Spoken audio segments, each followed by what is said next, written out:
भगतवाड़ी में 100वें श्री हनुमान चालीसा पाठ से भक्तिमय माहौल, बच्चों के सुरील पाठ ने जीता दिल।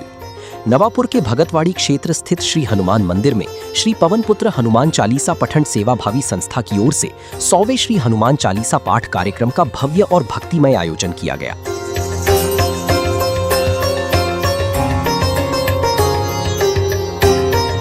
कार्यक्रम में बड़ी संख्या में श्रद्धालुओं ने सहभाग लिया। शुरुआत सामूहिक रूप से 5 बार हनुमान चालीसा पाठ से हुई, जहां छोटे बच्चों के सुरेल और एक साथ किए गए पाठ ने सभी भक्तों को मंत्रमुग्ध कर दिया। इसके बाद श्री राम और श्री हनुमान की आरती वरिष्ठ नेता भरत भाऊ गावित, पूर्व जिला परिषद सभापति संगीता गावित, मुख्याधिकारी डॉक्टर मयूर पाटिल और अन्य मान्यवरों की मौजूदगी में संपन्न हुई। इस अवसर पर भरत भाऊ गावित ने संस्था के कार्यों की सराहना करते हुए कहा कि मोबाइल के दौर में बच्चों में अच्छे संस्कार विकसित करने का यह प्रयास प्रेरणादायी है। कार्यक्रम के समापन पर श्रद्धालुओं के लिए महाप्रसाद का आयोजन भी किया गया।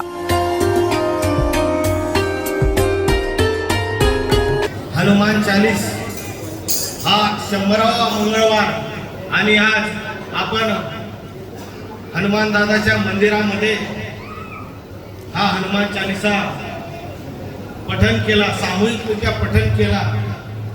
या ठिकाणी सांगताना विशेष आनंद होत आहे की हे 100 हनुमान चालीसा पठन इथं बसलेले माझे सर्व बाल गोपाल यांनी सुरुवात केली। त्याबद्दल त्या सर्व बाल गोपालांचं मनापासून कौतुक करतो आणि ज्या माझ्या मित्रांनी ही हनुमान चालीसा सुरुवात करण्यासाठी प्रयत्न केला त्या सर्व माझ्या मित्रांचं मनापासून अभिनंदन करतो, कौतुक करतो। एक नवापूर शहरामध्ये धार्मिकतेचं वातावरण यांनी निर्माण केलं। आज बघायला गेलं तर लहान मोठ्यांच्या प्रत्येकाच्या हातामध्ये आपण मोबाईल बघत असतो, पण या तरुण मित्रांनी या लहान बाल गोपालांना धार्मिकतेचं पुस्तक दिलं। हनुमान चालीसा पठन करण्यासाठी यांनी त्यांना प्रत्येकाला या ठिकाणी बोलवलं आणि हनुमान चालीसा पठन करून घेतलं। मनापासून कौतुक, अभिनंदन करावं तेवढं कमीच आहे।